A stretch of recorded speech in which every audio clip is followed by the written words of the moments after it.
Bonjour tout le monde. Ça me fait plaisir aujourd'hui de présenter à cette 6e conférence canadienne sur l'hématologie. Pour ceux qui ne me connaissent pas, mon nom est Stéphane Doucet, je suis hémato-oncologue au CHUM. Je voudrais remercier Dr. Roy, Dr. Mollica d'avoir pensé à moi pour cette présentation-là. Ça me fait très plaisir d'être avec vous. En résumé, on va parler de lymphome non-hodgkinien. C'est certain que les grandes nouveautés, les grands développements de traitement, c'est sur les CAR-T. Et puis, Dr. Fleury va vous entretenir là-dessus. Ça va être extrêmement intéressant. Pour ma part, j'ai choisi trois sujets assez courts, mais sur des nouveautés ou des questions fréquentes qu'on se pose en revisant la littérature récente. Donc, on va parler des lymphomes diffus à grandes cellules localisées. On va encore parler de prophylaxie méningée. Puis, je voulais inclure un volet aussi. Il y a eu des développements chez les lymphomes non-hodgkiniens de la personne âgée. Donc, ça sera 3 capsules courtes d'environ 10 minutes chacune sur ces 3 sujets-là. Je n'ai pas de conflit d'intérêt directement avec ces sujets-là, mais dans les 8 dernières années, j'ai fait partie de nombreux comités consultatifs et auprès d'organismes comme l'INES et Lymphome Canada. On va commencer avec le lymphome diffus à grandes cellules localisées. Pour rappel, pour les gens qui sont un petit peu plus jeunes ou moins familiers, jusqu'à 30% des lymphomes diffus à grandes cellules sont localisés. On veut évidemment, comme les autres, avoir un but curatif, mais on veut aussi limiter les effets secondaires à court terme et à long terme. Pour rappel, parce que ça, ce n'est pas une nouveauté, pas mal tout le monde connaît ça, il y a eu l'étude du SWOG publiée en 1998 chez les patients qui étaient de stade 1 ou 2 qui étaient non bulky. C'était une randomisation entre 3 CHOP avec la radiothérapie ou 8 CHOP. Puis, cette étude-là est publiée New England 1998, donc il y a très longtemps, qui montrait un avantage à utiliser le CHOP et de la radiothérapie, autant pour le PFS que la survie globale.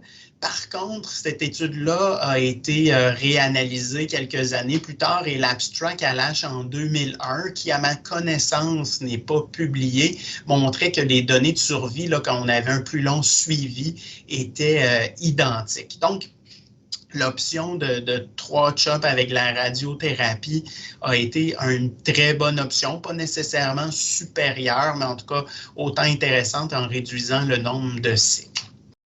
Les gens, dans les années 2000, ont refait l'étude en faisant R-CHOP pour 3 cycles suivis de la radiothérapie et ont publié dans JCO en 2008 la comparaison entre la SWOG 0014, c'est avec le rituximab, puis la 8736, c'est celle que je vous ai parlé. Donc, en matchant les patients avec les mêmes caractéristiques de base, on voyait qu'il y avait un avantage, en tout cas numérique, au niveau de la PFS. Mais au niveau de la survie, c'était pas spectaculaire. C'est certain qu'ils n'ont même pas fait de statistiques pour dire est-ce que c'est statistiquement significatif. C'était surtout pour montrer un peu les chiffres avec des patients similaires.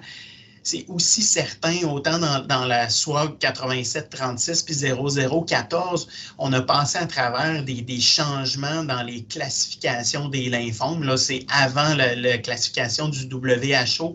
Donc, il y a des lymphomes qui n'étaient pas nécessairement nos diffus à grandes cellules de maintenant. Fait qu'il faut toujours faire attention quand on interprète la littérature de ça. Mais il semblait y avoir au moins un petit avantage à utiliser le rituximab. Il n'y a pas grande personne là, qui n'utiliserait pas du rituximab pour traiter un lymphome diffus à grandes cellules de nos jours. Donc, 3 R-CHOP, la radiothérapie est un traitement là, très, très valable pour les gens avec un lymphome de stade localisé. La nouveauté puis l'intérêt de la présentation d'aujourd'hui par rapport à ça, c'est qu'il y a eu dans les dernières années 3 études. L'étude Flyer, que vous êtes probablement familier, qui a été publiée dans le Lancet en 2019, une étude qui a été publiée dans le JCO en 2020, qui est une étude américaine qui avait été présentée à l'ASH 2019, et l'étude de nos collègues de la Colombie-Britannique qui a été présentée à l'âge 2019, là, en même temps que l'étude américaine. À ma connaissance, celle du BCCA n'est pas encore publiée. Donc, si on les regarde là, un peu, je voulais les mettre un peu en parallèle pour voir là, un peu démystifier ou d'un peu voir ce qui les distingue ensemble. Fait que l'étude Flyer, c'était chez les patients jeunes, stade 1-2, donc on est en lymphome localisé, LDH normaux, ECOG 0,1 et une masse principale, là, maximale de moins de 7,5 cm. Donc, les gens de 60 ans et moins qui ont un score IPI à 1 non bulky. L'étude américaine, c'était des stades 1 à 2. Ça prenait une ECOG 0 à 2. Il n'y avait pas de limite d'âge. Et puis, leur limite pour être éligible, c'est en bas de 10 cm. Pour le BCCA, c'était stade 1-2. Il faut avoir une absence de symptômes B et d'être de moins de 10 cm. Les 2 premières études, Flyer puis l'étude américaine, c'est des études prospectives. L'étude du BCCA, comme le BCCA font souvent, c'est qu'ils ont adopté depuis 2005 cette stratégie-là et donc ils ont analysé leurs données de tout le monde là, à l'échelle provinciale. Dans l'étude Flyer, c'est une plus vieille étude de 2005 à 2016, fait qu'il y a eu des changements aussi de classification dans l'histologie. C'est pas non plus nécessairement un groupe parfaitement homogène, est arrivé le lymphome double hit, etc. Même chose pour l'étude américaine, puis l'étude du BCCA prend encore un plus longtemps. L'étude Flyer, en gros, c'était la comparaison entre 4 air-CHOP et 2 cycles de rituximab par la suite versus 6 air-CHOP pour les gens avec ces caractéristiques-là. Leur façon d'évaluer la maladie, c'était par scan après 3 cycles et après 6 cycles. L'étude américaine, c'était 3 air-CHOP, un TEP-scan après 3 air-CHOP. Si on est Deauville 1 à 3, un 4e air-CHOP et c'était terminé. Si on était Deauville 4 ou 5, il y avait de la radiothérapie et par la suite du Zevalin, ce qui est une chose qui est peut-être un peu moins standard et accessible pour nous au Québec et au Canada. L'étude du BCCA qui est toujours bien simple et bien le fun, je vous dirais. 3 air-CHOP, le TEP-scan. Si on est Deauville 1-3, un 4e air-CHOP, ça s'arrête là. Si on est Deauville 4-5, de la radiothérapie sur la maladie. Donc, il fallait au départ là, que les gens soient éligibles à de la radiothérapie, que ça fitait dans un champ raisonnable de radiothérapie. Je vous montre les résultats encore aussi en parallèle.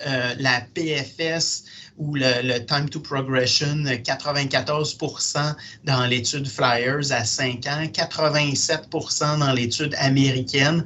On voit quand même que ça se ressemble, qu'on soit TEP-scan positif ou négatif. Puis pour l'étude du BCCA, l'étude globale, donc si on adopte cette stratégie-là, on avait 89% à 5 ans de time to progression. Pour la survie globale, 97% dans Flyer, qui est un groupe, comme je vous dis, ultra sélectionné. 89% en 5 ans dans l'étude américaine, 86% dans l'étude du BCCA. Dans les petites particularités, des fois, si on se pose la question, est-ce que mon patient aurait pu être inclus dans ces études-là? Dans l'étude Flyer, il y avait 11 patients qui avaient un lymphome du testicule.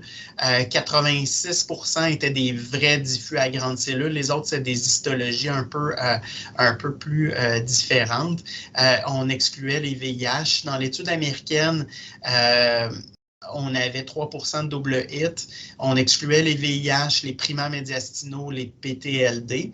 Puis, fait intéressant pour voir, quand on explique aux patients, là, 89% avaient un PET négatif après 3 cycles, 80% dans l'étude du BCCA, qui excluait aussi les lymphomes testiculaires, les primaires médiastinaux ou les lymphomes transformés et les VIH, qui est une constante pour les 3 études. L'approche que j'aime beaucoup, que je trouve beaucoup simple et intéressante, c'est l'approche du BCCA, 3 R-CHOP, 1 TEP. Si c'est négatif, on fait un dernier R-CHOP. Si c'est positif, on irradie.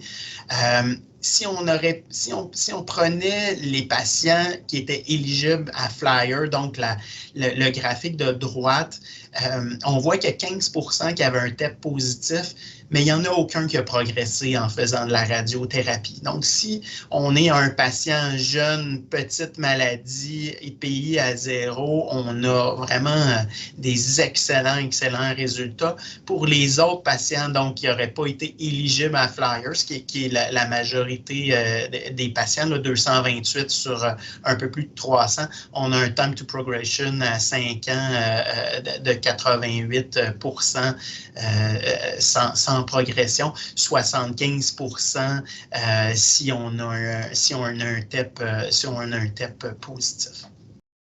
Donc, moi, je vous dirais en résumé, là, pour les lymphomes localisés, je pense qu'en sélectionnant bien nos patients, donc il y a la limite du bulky à 10 cm, en excluant les primaires médiastinaux, en excluant les gens qui ont des maladies un peu plus agressives comme les symptômes B dans le BCCA, je pense que c'est possible maintenant de réduire le nombre de cycles, réduire la toxicité. Moi, je favorise quand même l'étude du BCCA. Je pense que dans l'étude Flyer, il y a quand même 2 rituximab de plus, en considérant la pandémie COVID, d'étirer le traitement 6 semaines de plus. C'est probablement pas nécessaire. Puis avec les résultats que le BCCA ont avec les patients qui étaient éligibles à Flyer, je pense qu'on peut se sauver des 2 cycles de rituximab à la fin. Et évidemment, ça ne s'applique pas pour les primaires médiastinales, les mass bulky, les patients VIH, les double hits, les lymphomes testiculaires. Puis c'est une étude vraiment qui excluait les lymphomes T. Donc, je pense c'est possible maintenant de réduire le nombre de cycles en faisant un TEP après 3 cycles. Ça nous permet de bien sélectionner les patients. Deuxième sujet, c'est la prophylaxie méningée. J'ai intitulé ça « Encore et encore un sujet controversé ». C'est encore controversé, vous allez voir les nouvelles études. Je vous rappelle qu'il n'y a pas d'études randomisées sur le sujet. C'est un événement qui est relativement rare, même chez les patients qui sont à haut risque. La moitié des récidives survient numériquement parce qu'il y a plus de patients à bas risque ou de patients intermédiaires. Donc, leur pourcentage est plus petit, mais en nombre absolu, il y a plus de récidives au niveau du système nerveux central pour eux. Évidemment, il y a des biais pour les études publiées. On a remis en doute beaucoup dans les dernières années l'efficacité de la prophylaxie intratécale parce qu'il y a beaucoup de récidives qui sont dans le parenchyme cérébral directement. Et puis, quand c'est donné pendant le R-CHOP, il y a toujours un risque de réduire l'efficacité du traitement systémique s'il y a des complications. Je vous rappelle, un des éléments des plus importants qu'on détermine, c'est le score IPI pour le système nerveux central, donc l'âge de plus de 60 ans, les LDH, les COG, le stade 3-4, l'atteinte extra-ganglionnaire qui est à plus d'un endroit ou une atteinte des reins ou des surrénales. Et puis, si on est entre 4 et 6, on est un score élevé, c'est 10-11% de récidive. Quand on est en risque intermédiaire, c'est 3 à 4%, puis quand on est dans un risque faible, autour de 1%. La plupart des groupes incluent VIH comme étant un facteur de récidive au niveau du système nerveux central ou l'atteinte testiculaire, l'atteinte d'un sein pour les femmes ou les lymphomes double hit. C'est généralement recommandé, même si controversé dans les algorithmes du NCCN, entre autres, et les autres européens. Ils ont toutes des petites différences, je vous dirais, mais chez les CNS-IPI à haut risque, chez les gens qui ont une atteinte testiculaire, quand c'est le rein surrénal, c'est fortement considéré indépendamment du score. Quand tu as un lymphome double hit, quand tu as un lymphome VIH, l'atteinte des seins, pas tous les groupes l'incluent. Puis la plupart des gens recommandent du méthotrexate haute dose de 2 à 4 cycles. Et puis maintenant, l'ASH 2020 qui a présenté 2 études qui ont mis ça en doute. Puis il y a même une publication aussi en 2021 qu'on va essayer de faire le tour ensemble. C'est une étude de l'Alberta. C'est une étude multivariée, rétrospective, avec un score de propension. En Alberta, dans le fond, il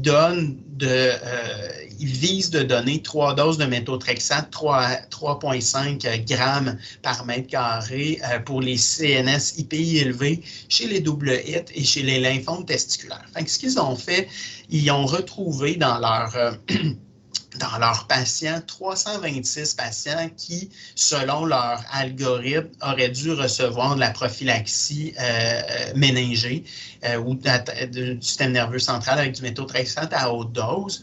Et puis, ils se sont aperçus qu'il y a 35% des patients qui en ont reçu et 64% qui n'en ont pas reçu. Là, c'est là que c'est certain qu'il y a des biais qui peuvent s'introduire. L'utilisation du méthotrexate était un peu plus chez les plus jeunes, chez les gens qui avaient plus d'atteintes extraganglionnaires, d'atteinte des surrénales ou un double hit. Puis, il y a plusieurs patients qui n'en ont pas reçu, qu'on n'avait pas nécessairement de raison pour laquelle ils n'en ont pas reçu, mais ça ne veut pas dire parce qu'ils n'ont pas eu de raison qu'il n'y avait pas quelque chose qui les aurait empêchés ou même peut-être qu'ils auraient pu les mettre à plus haut risque d'avoir une récidive. Donc, c'est sûr qu'il y a une certaine forme de biais qu'ils ont essayé de corriger par un score statistique, mais quand même, les données là, sont assez frappantes. Chez les gens qui ont utilisé, qui ont eu la prophylaxie versus pas, donc chez leur haut risque, 11,2% de risque, 12,2%, ce qui correspond, comme on a vu, à peu près à ce qu'on s'attendrait. Donc, même les gens qui en ont eu du haute dose de méthotrexate pour viser 3 cycles ont quand même eu 11,2% de chances d'avoir une récidive. Donc, c'était quand même un des abstracts là, les plus discutés, puis c'était une session que les gens ont posé beaucoup de questions par rapport à ça. Même en analyse multivariée, ils ont essayé de, comme j'ai dit, de faire un score de propension là, pour essayer de matcher des variables. Et puis, l'utilisation de méthotrexate haute dose n'a pas changé le risque de rechute au niveau du système nerveux central. Puis, je ne le montre pas en slide, mais n'a pas non plus fait un changement au niveau du PFS ou même la survie globale chez ces gens-là. Deuxième étude, deuxième abstract présenté à l'ASH, l'étude d'Alberta que je viens de parler est même publiée là, depuis peu là, dans le mois d'avril. La référence était au bas de l'écran. L'étude américaine qui viennent d'être présentées à l'ASH cette année. C'est une étude de 19 centres, donc qui contenait 1056 patients qui ont reçu de la prophylaxie, soit intratécale, soit intraveineuse. Puis je vous mets, pour ces 1000 patients-là, il y en avait 190 qui étaient dans le groupe CNS-IP faible, 527 dans le groupe modéré, 307 dans le groupe élevé. On peut se demander pourquoi les gens dans un groupe modéré ou faible en ont reçu. Mais il faut dire que les gens étaient vraiment en ont reçu. Donc, il y avait des lymphomes double hit. Donc, indépendamment du score CNS-IPI, c'était quand même recommandé. Même chose pour les testiculaires. Donc, on peut dire ça. Je vous dirais probablement que c'est pas, par contre, la majorité, là, parce que ça reste des lymphomes rares, les double hits, les lymphomes testiculaires. Fait que c'est pas les 527 du groupe modéré qui étaient des double hits ou une atteinte testiculaire. Et puis, chose quand même aussi surprenante, quand ils sont allés voir les risques de rechute au niveau du système nerveux central, au total des gens qui ont reçu une prophylaxie, c'était 5,5 %. Quand ils avaient fait leur calcul pour voir juste avec les modèles statistiques, ça aurait été autour de 6 % dans la cohorte globale qu'on se serait attendu de rechute au niveau du système nerveux central. Et ils n'ont vu aucune différence statistique entre ceux qui ont reçu l'intratécal et au niveau du méthotrexate haute dose.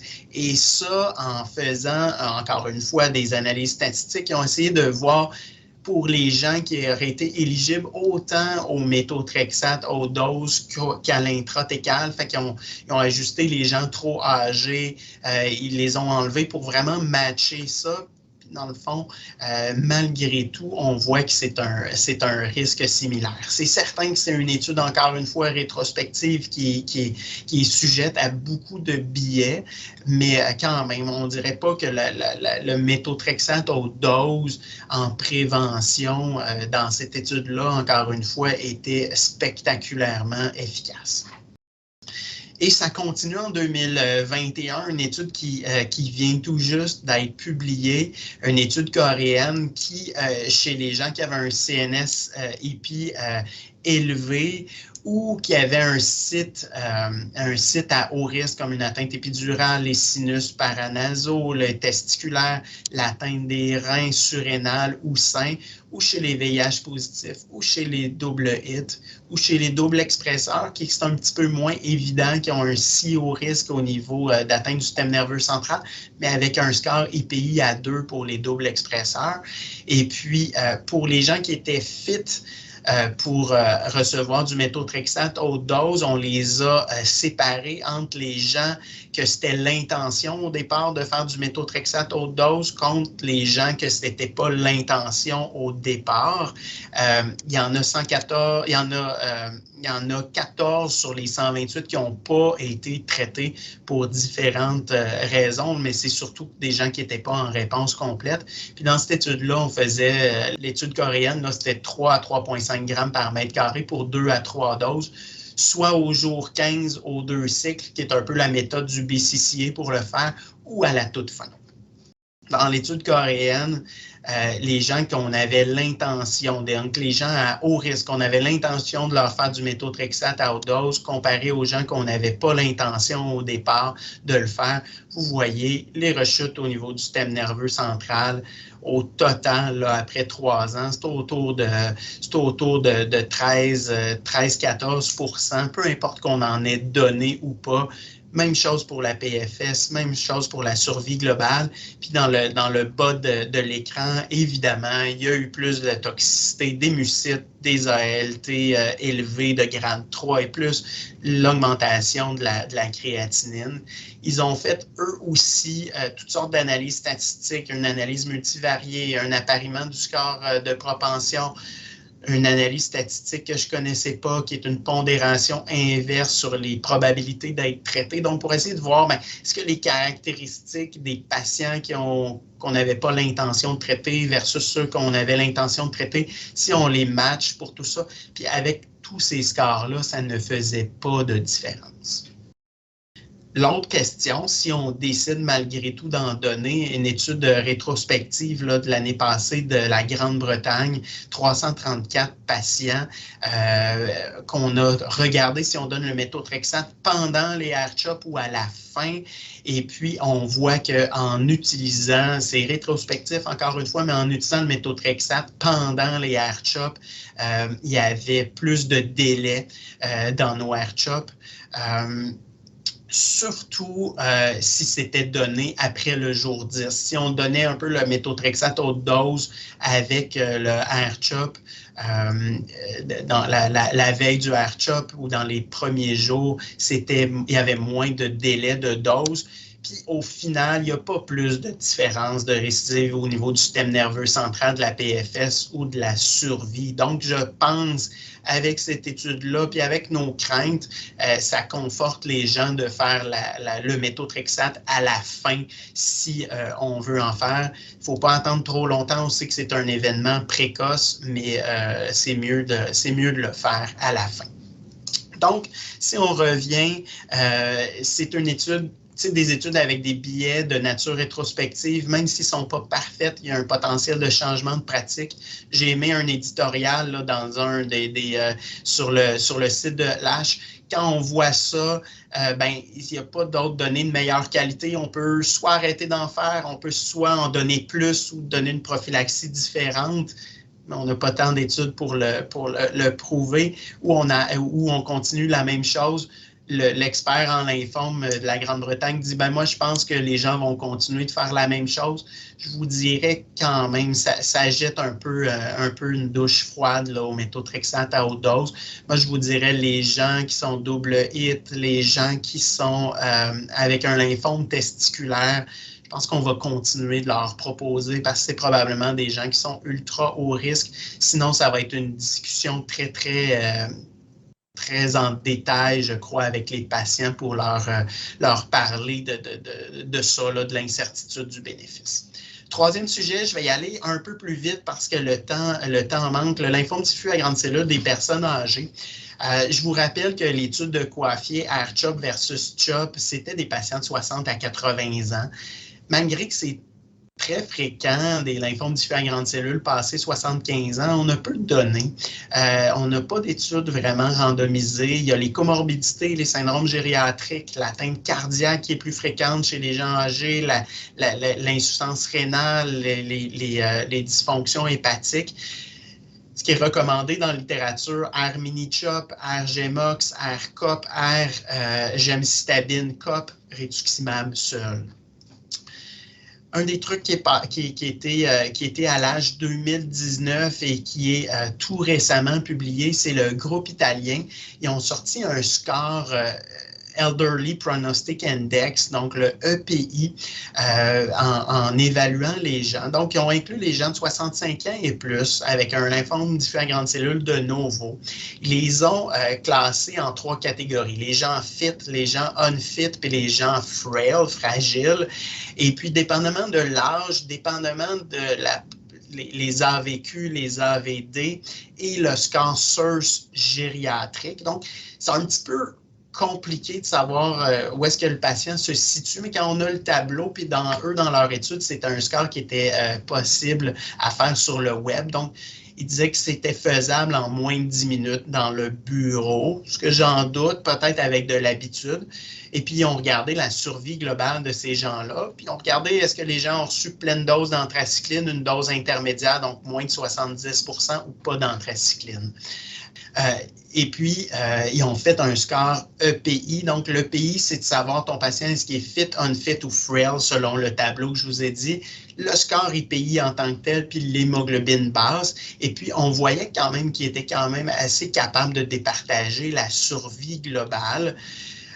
Donc, c'est quand même intéressant. On sait que les gens très âgés et très fragiles, avec un EPI élevé, on peut voir que des fois, on peut se poser la question, est-ce que ça vaut la peine de les traiter agressivement? C'est sûr que c'est une étude rétrospective. Il y a certaines données qui leur manquaient.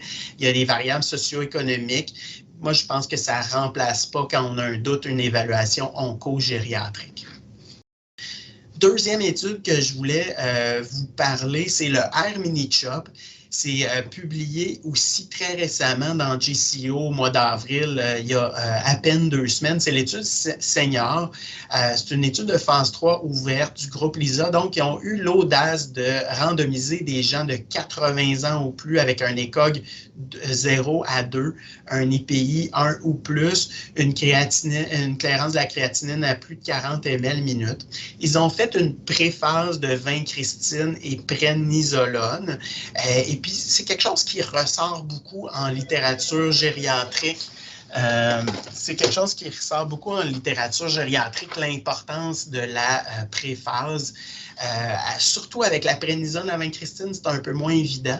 Et puis, ils ont utilisé le R sous-cutané avec le mini-chop standard, cyclo 400, doxo 25, vincristine, 1 mg, prénisone à dose diminuée. Puis, il y avait un groupe, c'était randomisé avec les nalidomide 10, jours 1 à 14.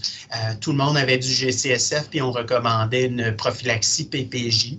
Ce qui est intéressant, l'étude est négative. Donc, c'est plate pour les nalidomides. Il y a plus de toxicité aussi dans le groupe les nalidomides, puis ça n'a pas changé le outcome au niveau de la PFS, mais on voit quand même chez des 80 ans et plus une survie globale à 2 ans de 66 %, puis une PFS à 56 %. Donc, bravo pour l'audace, puis ça nous dit que c'est un régime là, tolérable et qui est possible pour les personnes âgées avec quand même des assez bons résultats. Puis, pour supporter ça, une étude rétrospective des Britanniques publiée en 2019, graphique de droite, je vais aller vite, là, chez les patients âgés de 80 ans et plus, la dose intensité d'anthracycline, donc d'avoir 80 % et plus de la dose de CHOP, ça ne change pas grand-chose. C'est important chez les 70-79 ans, mais chez les plus âgés, ça ne change pas grand-chose. Qu'est-ce qu'on fait si on a une contre-indication aux anthracyclines? Il y a le fameux RCEOP qu'on utilise déjà parfois chez les plus jeunes. J'ai retrouvé une étude chez les gens âgés, mais qui contenait seulement 26 patients. L'âge médian était quand même de 83 ans. Il semble y avoir une grosse différence selon si on est du groupe germinal ou non germinal, statistiquement significatif, avec un outcome qui est vraiment pas très bon chez les non germinales. Le fameux rituximab, gemcitabine, COP, c'est un régime que personnellement, je n'ai jamais utilisé. J'utilise gemcitabine jour 1, jour 8, 750 par mètre carré au cycle 1. Au cycle 2, la dose, c'est 875. À partir du cycle 3, si bien toléré, c'est 1000. Il y avait 26 % de gens de 80 ans et plus. Il y a une petite erreur dans la slide. On voit le groupe global qui ont quand même un assez bon outcome. Le désavantage d'utiliser gemcitabine en première ligne, c'est que chez les gens âgés, des fois, la deuxième ligne, les gens un peu fragiles, la gemcitabine, c'est un bon agent qu'on aime utiliser. Si on l'utilise en première ligne, c'est un petit peu plus difficile à justifier la réutilisation. Et puis, il y a une étude avec RGMOX en première ligne. C'est une étude chinoise de 60 patients chez les 70 ans et plus ou les un peu plus jeunes à un ECOG à 2. Puis, je suis allé sortir les statistiques pour les 80 ans et plus parce que c'est eux qui ça nous intéresse pour cette présentation-là. Une PFS à 3 ans de 49 %, qui est pas mal là, pour les 80 ans et plus. Puis, une survie à 3 ans de 67 %. Donc, c'est un régime qui est possible. Le RGMOX aussi en première ligne. Fait en conclusion globale, j'espère que je n'ai pas trop dépassé mon temps. Diffus à grande cellule localisée, je pense qu'on est rendu là, à réduire un peu l'intensité de traitement, omettre la radiothérapie chez les gens non bulky, non à haut risque, comme dans l'étude du BCCA. Personnellement, c'est l'approche que je préfère. La prophylaxie méningée, c'était déjà un sujet controversé, je pense, avec l'âge 2020, puis la publication coréenne de 2021. Ça nécessite encore plus une discussion personnalisée avec nos patients.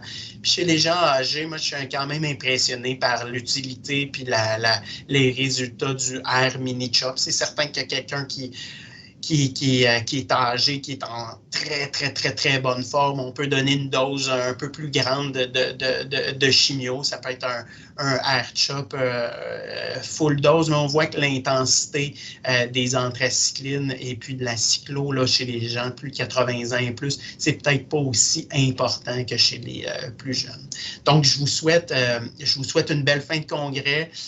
Merci de m'avoir écouté. Puis, à bientôt, j'espère, pour une prochaine édition en personne et se voir en vrai. Merci beaucoup.